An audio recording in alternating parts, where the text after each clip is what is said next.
16ই মে 2024 এক কথা একটা দুঃসংবাদ নিয়ে হাজির হয়েছি। আমাদের প্রতিবেশী রাষ্ট্র বাংলাদেশ থেকে একজন বেড়াতে এসেছিলেন পশ্চিমবঙ্গে, মূলত দার্জিলিং শহরে, শৈল শহরে। এই যে দাবদাহ চলছে, সেই সময় সবাই শান্তির খোঁজে, কিন্তু পর্যটকরা মূলত ঠান্ডার দেশে বেড়াতে যেতে চায়। সেটা পশ্চিমবঙ্গের জন্য অত্যন্ত আনন্দদায়ক বেড়ানোর জায়গা কিন্তু সেই দার্জিলিং শহর। সেই দার্জিলিংয়ে তিনি যাওয়ার জন্য উনি কলকাতায় আসেন এবং তিনি জলপাইগুড়ি স্টেশনে যখন নামেন, তার সঙ্গে আরেকজন সহযাত্রী ছিলেন, তার নাম হচ্ছে তিনি ঢাকার মিরপুরের বাসিন্দা মোহাম্মদ ফজলুর রহমান, এবং যিনি এসেছিলেন তার নাম আজিজুল হক, মোহাম্মদপুরে ঢাকার বাসিন্দা, বয়স 65 বছর। কিন্তু গত মঙ্গলবার জলপাইগুড়ি স্টেশনে যখন তিনি নামেন, উনি একটু শারীরিকভাবে একটু অসুস্থ বোধ করেন। তো সেই সঙ্গে তার সহযাত্রী ফজলুর রহমানের পরিচয় হয়। তারা একই দেশের যেহেতু নাগরিক, তারা এখানে বেড়াতে এসছে, একটা বন্ধুত্বপূর্ণ সম্পর্ক তাদের গড়ে ওঠে।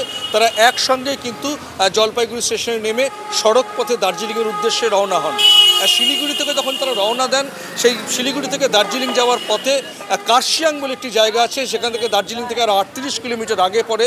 সেখানে তিনি খুবই অসুস্থ বোধ করেন এবং তার শ্বাসকষ্ট শুরু হয়। সে আজিজুল হকের সহযাত্রী যিনি ছিলেন মোহাম্মদ ফজলুর রহমান, তিনি সঙ্গে সঙ্গে কিন্তু সেখানকার স্থানীয় পুলিশ প্রশাসনের সঙ্গে যোগাযোগ করলে পুলিশ প্রশাসনের সহায়তায় তাকে দ্রুততার সঙ্গে হাসপাতালে নিয়ে যাওয়া হয়। কিন্তু হাসপাতালে নিয়ে গিয়েও সব চেষ্টা কিন্তু ব্যর্থ হয়। তিনি চিকিৎসকরা শেষ পর্যন্ত তাকে মৃত বলে ঘোষণা করেন। চিকিৎসকরা প্রাথমিকভাবে যেটা জানিয়েছেন, ওনার খুব ম্যাসিভ হার্ট অ্যাটাক বা হৃদরোগে তিনি আক্রান্ত হয়েছিলেন এবং সেই কারণে ওনার প্রাণটা চলে যায়। এই মুহূর্তে যেটা খবর সেটা হচ্ছে যে স্থানীয় প্রশাসন কলকাতায় প্রশাসনের সঙ্গে যোগাযোগ করেছে, রাজ্য প্রশাসনের সঙ্গে।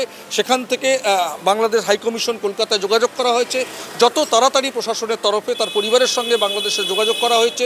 আমরা যতটা জেনেছি গত মঙ্গলবারের ঘটনা, যত তাড়াতাড়ি তার দেহ তার পরিবার যাতে পৌঁছে দেওয়া যায় সেই ব্যাপারে কিন্তু রাজ্য প্রশাসন এবং কলকাতাস্থ উপদূতাবাস ব্যস্ত হয়েই পড়েছে। Paramashis Ghosh, RTV international, Kolkata.